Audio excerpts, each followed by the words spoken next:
Yes. So, welcome to another Saturday afternoon enlightenment course, otherwise known as meditation. So this is the opportunity to extend one's understanding of meditation, to learn more, and we have the double. So you don't need to do anything. I can teach in there and teach in here at the same time. Okay. So the PA is in the other hall as well. I welcome everybody to the Introduction to Meditation class. Those people in the small room, you have an excellent teacher today in Jill Hannah. She's that close to enlightenment, you wouldn't really believe it. At least she doesn't believe it anyway. But she is now coming, so welcome everybody. Okay, thanks, Jill. So, for today, this is the ongoing class, so those who come to the Introduction to Meditation class, that's in the room to my right. And here we just say something new about meditation or something you haven't heard for a while. And I thought I'd focus on a part of the meditation called when we start watching the breathing, because when we start the meditation and doing the preliminaries of present moment awareness and silence, that's really, really important. But you don't need to be perfectly silent or perfectly in the present moment before you go on to the breath. It's just a matter of your own experience of what's the right time to go on to the breath. If you go on to the breath too early in this meditation, now you'll find that you can't hold it there. You just get thoughts of the past, thoughts of the future, or you get the inner commentary coming along disturbing you and the mind wanders off. So the idea of doing present moment awareness and silence practice, first of all, is to settle the mind down, to make sure the biggest obstacles to the meditation, wandering off into the past or projecting into the future, and all this thinking mind, the two biggest obstacles, are dealt with at the very beginning, to focus on those until they are subdued. And once they are subdued, not eliminated but subdued, then you can go on to watch something like the breath, and it's easy to hold. So there comes a time when you get onto the breath, either it comes by itself or you choose to watch the breath. And there's one thing which is important when you do the breath meditation, is not to force the awareness on the breath, not to concentrate in the sense of really holding onto it like grim death. Because you should all know by now that such aggression, such tension in the mind is not going to be conducive to peace and this beautiful sense of freedom and happiness in the mind, which is where meditation is bringing you.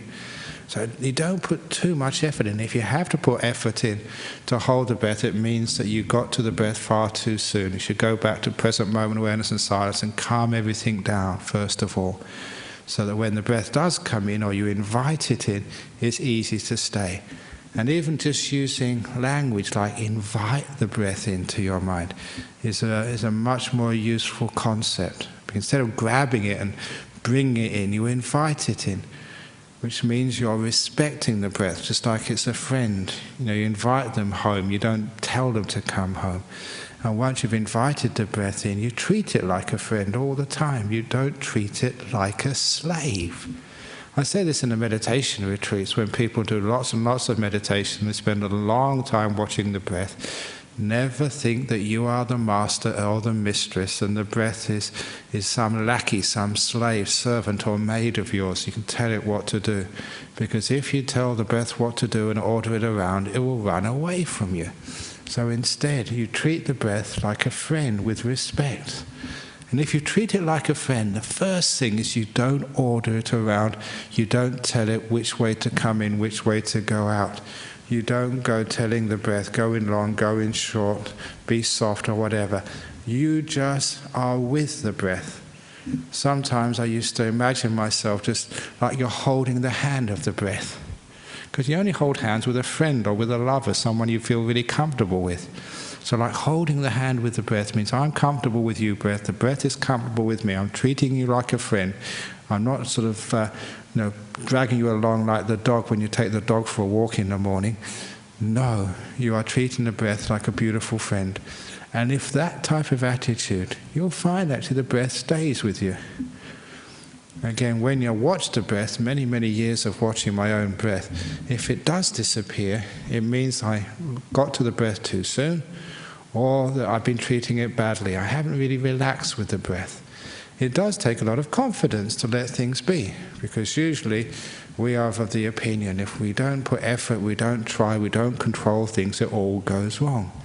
But you will find that the less you control, the more you treat it like a friend, then the more the breath will stay. It will be stable. It's the same reason why in life you get into lots of trouble, because of fear, the fear that things will go wrong. We control so much, and of course then things go wrong. What we were afraid of actually happens. But if we let go of this fear and just relax, let it be, see what happens, then you'll find that the breath actually stays with you. It's just there. And after a while you realize, well, it's the controlling, the forcing, being afraid of it sort of disappearing. That was the reason why you were too tense, and it meant the mind wasn't in the right position to hold something like a breath. So when you relax with the breath, and relaxing with the breath is like treating it like a friend, not like a slave, respecting the breath, caring for it, then you find it's very easy to watch the breath. Even like caring for the breath. When I start this meditation, I ask you to care for your body. If you need to cough, cough. If you need to scratch, scratch. So if the breath needs to come in long, let it come in long. If it needs to go in short, let it go in short. If it needs to sort of pause, let it pause. If you need to take a sudden gulp of air, just let it do that. So in other words, respect. So for your body, that it knows how to breathe, your job is to watch and to care for this breath. And it will do the breathing by itself. Usually, that years ago, the meditation teachers I grew up with, it always say it's just like planting a tree. Your job is to protect the tree, to make sure the kangaroos or whatever else is in your neighborhood don't eat the small sapling. And as long as no one eats a small sapling, you guard it, the tree grows by itself. So your job is just to guard the meditation so it will grow by itself. And that's what we mean by caring, protecting, nourishing, nurturing, but not doing anything. Let the tree do the growing. Let the breath do the breathing. Your job is just to watch with care. And the second thing, when we care for something, we value it, then it stays with us. What we value is what the mind will incline towards. If you really value the breath, then it will stay with you. But if you value, thinking about what you have to do next or working out the problems in your life, if you truly think that's important, that will stay with you. So it does need a little bit of marketing as well, and that's mostly my job, to say if you can stay with the breath, it's just a beautiful thing, and after a while you get so peaceful, so lovely, so nice, so relaxed, and if you take it really deep, you even get enlightened. So this is actually telling you that if you watch the breath, it really is important. And you ask anybody who's done breath meditation for a long time, and they'll confirm it's a wonderful way of relaxing the body, relaxing the mind with all sorts of physical and emotional benefits. It's worth doing. But thinking, you've also done that for a long time in your life. And does it really have such value? So put the value in the breath. This is important. This is precious. This is like a jewel. This is like a winning lottery ticket. Don't lose it. And if you value that breath, of course it stays. So with care and value, this thing actually stays. So it's not effort which you use. It's what I keep telling my monks in Serpentine, wisdom power. Use wisdom power to look after the breath. It's important, it's valuable, I'm caring for this. This is like a vehicle which is going to take me really deep into amazing states of mind. I really care for this breath. And if you really care for it, then it stays. Now, the next thing which happens to the breath is that it gets very comfortable and peaceful. This is what's supposed to happen. So it gets smooth. The reason is, it's just science, it's just physiological. You're sitting still, you're not thinking so much. Your vehicle is idling. It doesn't need so much gas, so much petrol to run it. You're not running around, you're sitting down, you're relaxing, the metabolism goes down, you're not thinking, which takes up a huge amount of energy. So literally you don't need so much breath. That's why it starts going very calm and very slow. It's just the nature of the body. You're not thinking, you're not doing things, you're not moving, therefore you don't need so much breath. So it just calms down, it gets nice and calm and still and peaceful and gentle. And it's wonderful just to have things on like the idle mode, not doing so much. And that gives the sense of peace, which generates the joy of meditation. No peace at last. Why do people go on holiday or vacation? They just like to have some peace, for goodness sake. They don't have a house to look after. They don't have neighbours having parties in the middle of the night. They don't have the telephone ringing. They get away from it all the busyness of your life. Isn't that bliss? You know, if I gave you like a holiday for 2 weeks in Bali, or even better, a 2-week holiday in Jhana Grove for free, would you take that? Yeah. Why? Because it's nice and peaceful and tranquil and nice. And so you can see that this is like a holiday. And with a holiday, there's a joy, a happiness. And you associate that with the breath. All I've got to do for the next half an hour is just watch the breath go in, watch the breath go out. No worries, no concerns, nothing to achieve, nothing to fix, no problems in life, no past, no future. The only thing I've got to watch is just one breath going in. Now that really is a holiday. No business to do, nowhere to go, nothing to fix, nothing to correct. No problems at all. Peace. Now that peace is delightful. The same delight which people look forward to when they go on holiday, but they don't find it when they go on holiday. They go to all these places and they get very busy. You know that some years ago someone sent me a brochure of Club Med, you know, that group of holidays, and I just couldn't believe the activities people do when they're on holiday. They get up in the morning and there was kayaking, in the middle of the day scuba diving, just before lunch there was a cocktail party and a big lunch, and after lunch a football game or whatever. And it went right through to about 1 o'clock in the morning, the evening dance and party. And that was supposed to be relaxation. My God, even reading about that made me feel so tired. And people pay money for that. It's crazy, isn't it? They work their butt off at work and then they go and play their butt off when they go on holiday. They really get tired. It's really crazy. No wonder people are so stressed out in this world. But just to have a few moments of peace, nothing to do, just being here. It reminds me, years and years ago, we had a little youth group here. I had to teach them meditation. And these were like little kids, like 7, 8 years of age. And how can you teach a kid how to meditate? So I had to innovate. And I use this knowing that children have incredible, powerful imaginations. You know, we've lost that ability to really imagine and fantasize and dream. Really imagine full on.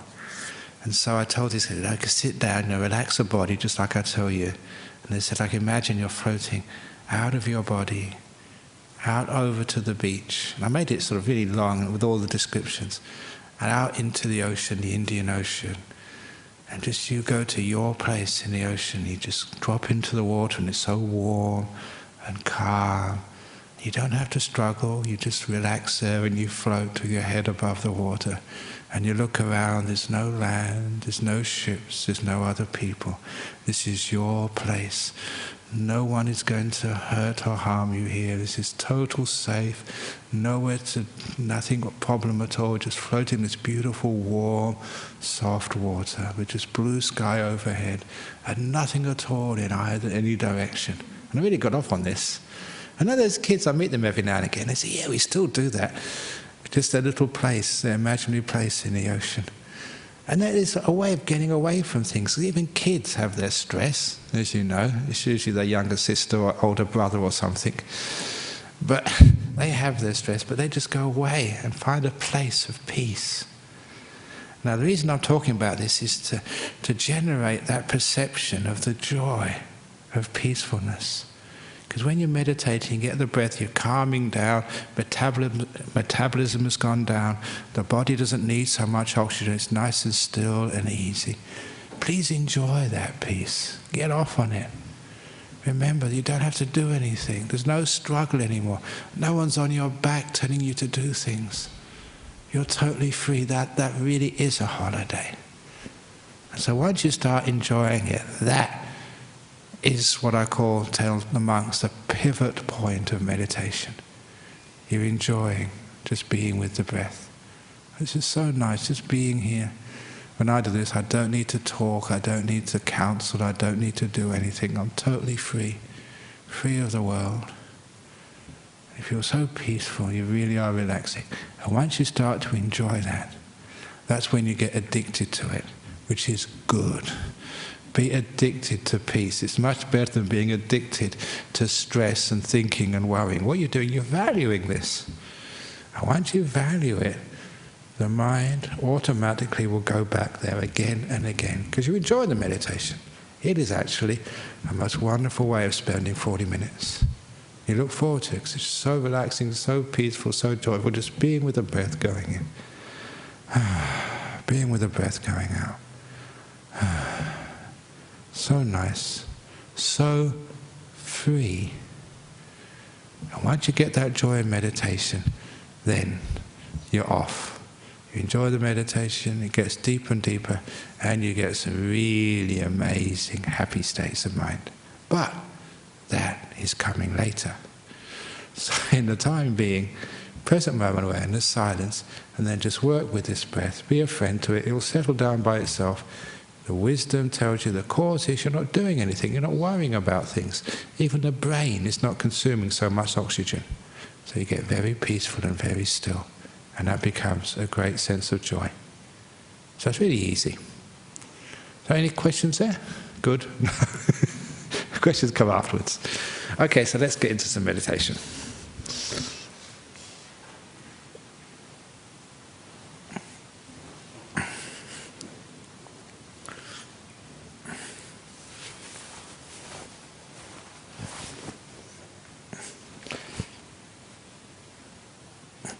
So closing your eyes.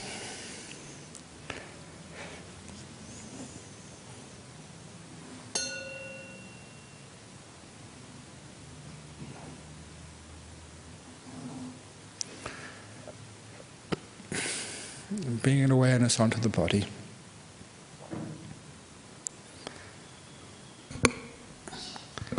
Making sure your body is comfortable.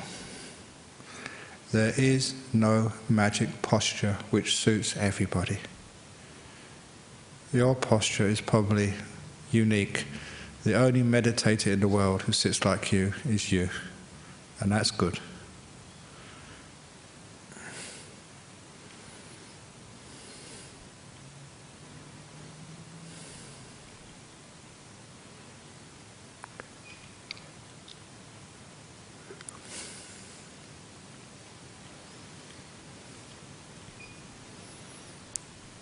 And you bring awareness into the present moment, just now. All the struggles of the week, coming and going, planning, remembering. Now you are free. This is holiday 40 minutes.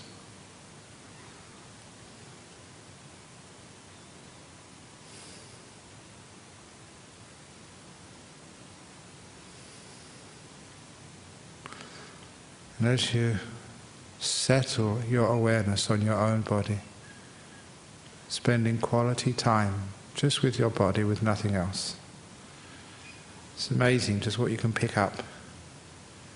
Irritations, aches, which have been there all day, but you've been too busy to notice them. Now do something about it. Scratch, stretch, cough, sneeze.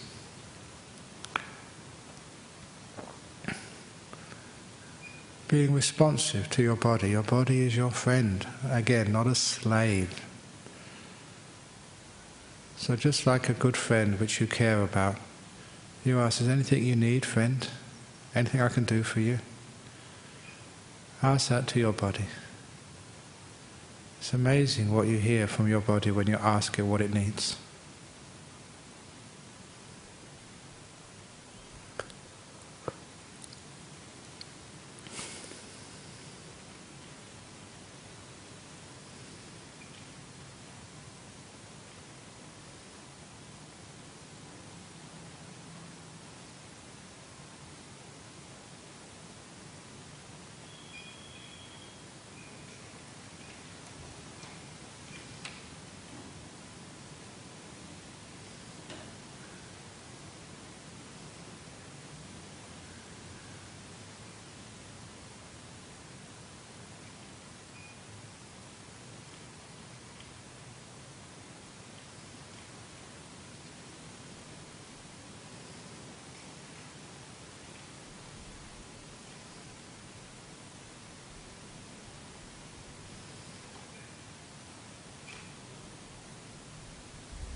If there's any irritation inside, any ache or pain which you cannot make more comfortable by moving or scratching, then just relax into it. Put all your mindfulness inside that pain or irritation. And from inside, spin this beautiful loving kindness. Caring, accepting, embracing, being with. Letting it be.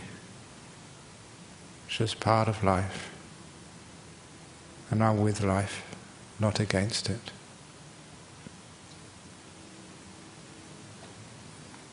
You find the tightness of negative reactions just vanishes. The irritation eases. Sometimes it just disappears. Because we don't fight it.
go into the present moment and silence and the breath in your own time.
It's getting close to the end of the meditation again.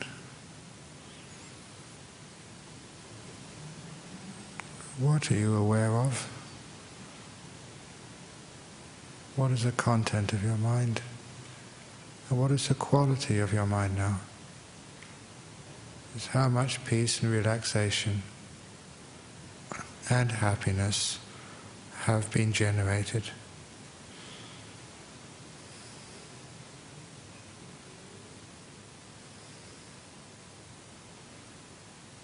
To know this feeling and value it.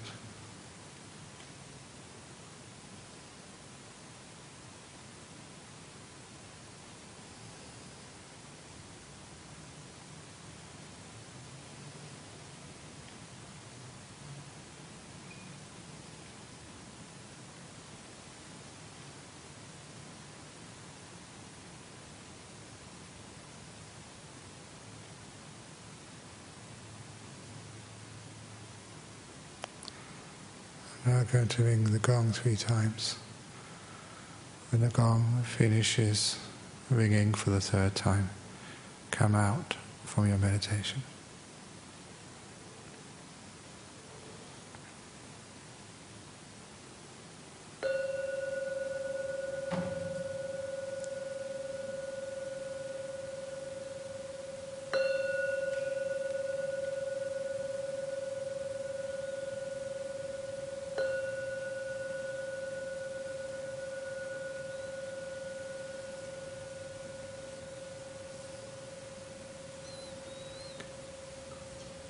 Okay, very good. That ends the meditation now.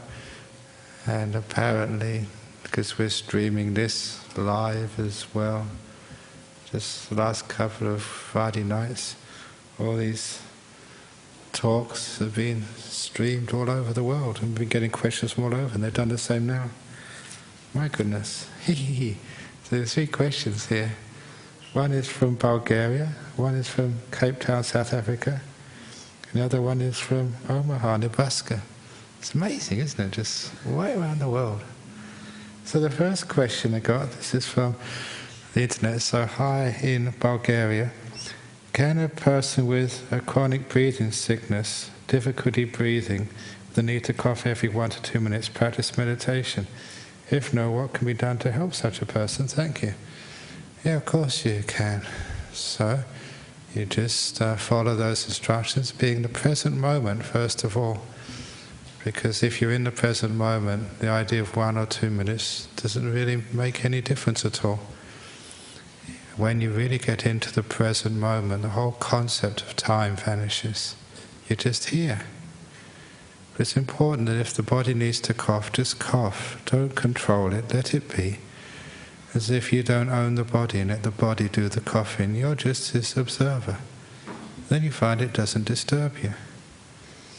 So you just leave it alone, let the body cough. When it coughs, it just coughs. And a lot of time, because you really relax, you're not afraid of the cough, you're not trying to control it, you'll probably find that either the coughing gets less and less and less, or sometimes it even vanishes.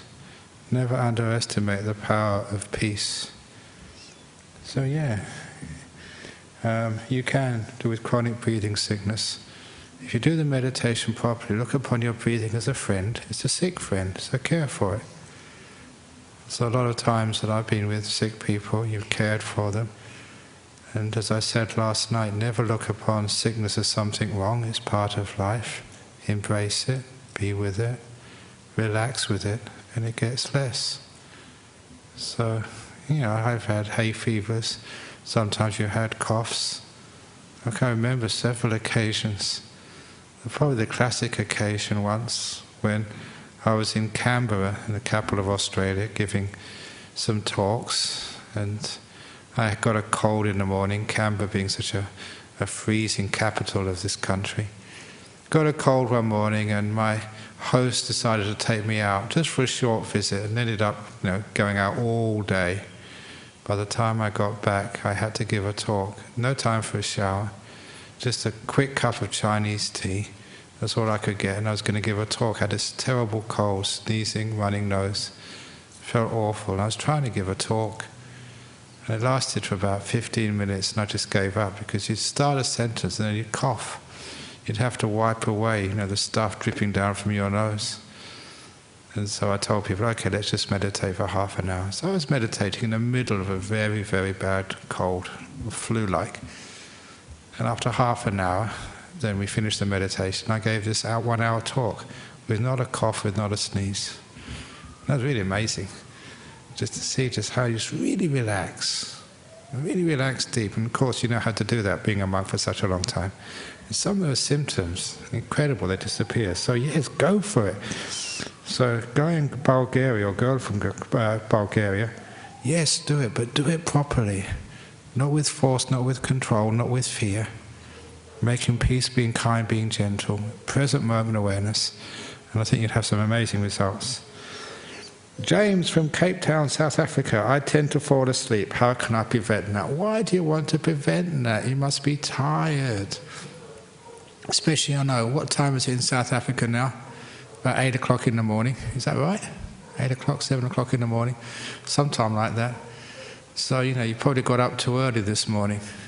So next time you can look at this talk later on in the day. But usually people fall asleep because they are tired. So number one, get more sleep. And number two, if it's not physical tiredness, sometimes it's just a bit of mental boredom. So try and make the meditation a little bit more interesting. And when you make it more interesting, like doing weird breathing practices, like that technique which I developed called backwards breathing, which means that when you do your breath meditation, everybody does breathing in, breathing out, breathing in, breathing out. So try the opposite. Breathe out first and then in.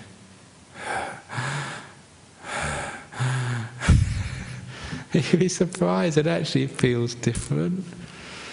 Change your posture. But remember, don't fight the sleepiness. Make it more interesting. Play around with it. Because if you fight it, you just waste more energy. So if you really are sleepy, just let yourself be sleepy. And after a short while, it usually disappears. The reason is, I tell this often in retreats when people meditate a lot, is that the two halves of the mind, the knower and the doer, the doing takes up so much energy, you've got nothing left, hardly anything left for just knowing. And when you're tired, it means that you just no energy left at all, and the mind falls asleep. Let it fall asleep. Don't fight. Don't do anything. Just flow with the sleepiness. And if you are kind to the sleepiness, accept it, embrace it, what happens is that because you're not doing anything, you're not fighting, you're not reacting, you're not getting negative, the natural energy of your mind starts flowing into knowing. The knower wakes up, and soon you're bright again, without any restlessness. You suppress the doer. Don't react, don't do things, let it be. And after a while, the mind wakes up. And when it wakes up, it's really peaceful. A last question from Carl from Omaha, Nebraska. Hello, I would like to ask how one lets go of attachment to the body. I just don't understand how one can detach from all the senses. Thank you. I suppose it's a little bit of a trick how you let go of the body. Because first of all, you sit down with your eyes closed, so you detach from seeing. And then you sit in a quiet place so that there's not much sound going on, so you detach, from hearing because there's nothing going on. And then because you're not passing wind or there's no bad smells around, the smell disappears, you're not eating or chewing things, so the taste disappears. And your body is a difficult one to let go of. But if you sit still and just focus on the breath, after a while, all you've got left in the whole world is the breath going in and breath going out. That is like halfway between totally letting go of the body and being with the body, because most of your body has vanished. You're just with the breath, breath going in, going out, going in, going out. And you find the rest of the body's disappeared.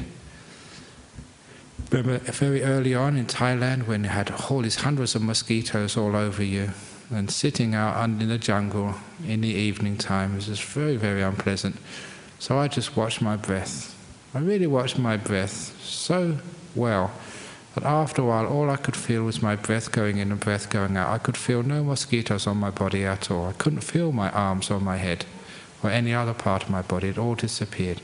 When you focus on one thing, the rest of you disappears. So that's what you start to do. Just focus on the breath until it's just the breath. You can't feel your legs, you can't feel any part of your body. It's gone, it's vanished. And then when the breath starts calming down, because you're not doing anything, it becomes so still and so peaceful, that then disappears. And then you've detached from the body. You realize you're not aware of seeing, hearing, smelling, tasting or physical touch. You really have detached, it's disappeared. And that's when you get these beautiful lights in the mind, the nimittas, and you get into these incredible deep states of meditation. You can't feel the body. It's brilliant. You know, there's one guy, and he was in the British Army, always had these migraines. And the only way he could overcome the incredible pain of migraine, he said, was just to go deep inside himself to the place where he couldn't feel the migraine. And just the pain in his body just forced him to really let go of the body. Just not by fighting it, but by going deep inside. And then he couldn't feel anything. And he told me once that he was on some manoeuvres in Germany, and he was the sergeant or whatever, and they stopped for a cup of tea, as the British Army often do. That's why they lost all their empires, just too busy drinking tea. But that's, at least they're not violent. But anyway, they were busy drinking tea, and he had a migraine. He went into a nearby shed to try and get deep inside to get away from the migraine.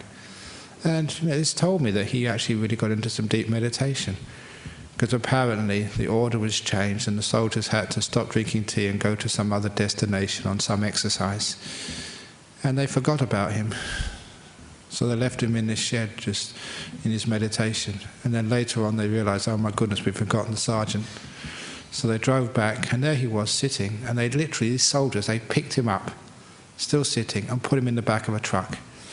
And he didn't know anything about that. He was too busy meditating deep inside. He wasn't asleep, he was perfectly aware, but inside. And when he came out of his meditation, he was in a truck, not in a shed. What happened? How did I get into here? So he was not aware of his body at all. Couldn't hear. And soldiers are not the most delicate of people. They're pretty rough. So they picked him up and dumped him in this truck, which was making a loud noise and going across this country road. But still he didn't hear or know anything. And that's actually how you let go of the body. You go deep inside until the whole body vanishes. That's very, very beautiful and peaceful and wonderful to be able to do that. So that's how you do it. If you follow these instructions, just present moment awareness and silence to settle you down, and focus on the breath, and all the body vanishes except for the breath, and then the breath vanishes, and then your body is disappeared. And once you've done that temporarily, you come back again to your body. You realize what this body truly is. It's just a body, that's all. It's got its aches and pains, but you know how to let it go, how to leave it alone, how to detach whenever you really need to. It's a very good thing to be able to do, especially when you get to my age and above. It's getting more and more aches, more and more pains. I was stupid busy mixing concrete the last couple of days at Jhana Grove. Good fun, but I really pay for it now. Aching here and aching there. But boy being a boy, I love mixing concrete. So that's what I can do. I can meditate and let go of my body so it doesn't ache anymore. So thank you for those questions, and hopefully there's good answers. If there's not, please SMS another question later on, maybe next week. But are there any questions from here in Australia on the international meditation class? Okay, great. So we can finish off now. Thanks everybody from overseas listening to this meditation, and thanks everybody here.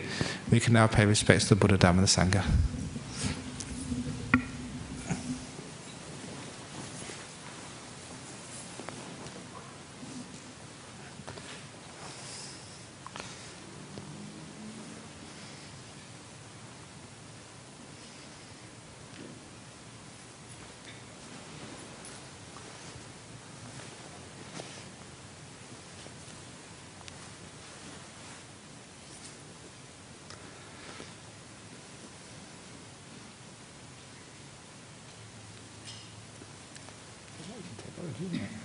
I'm really that for this.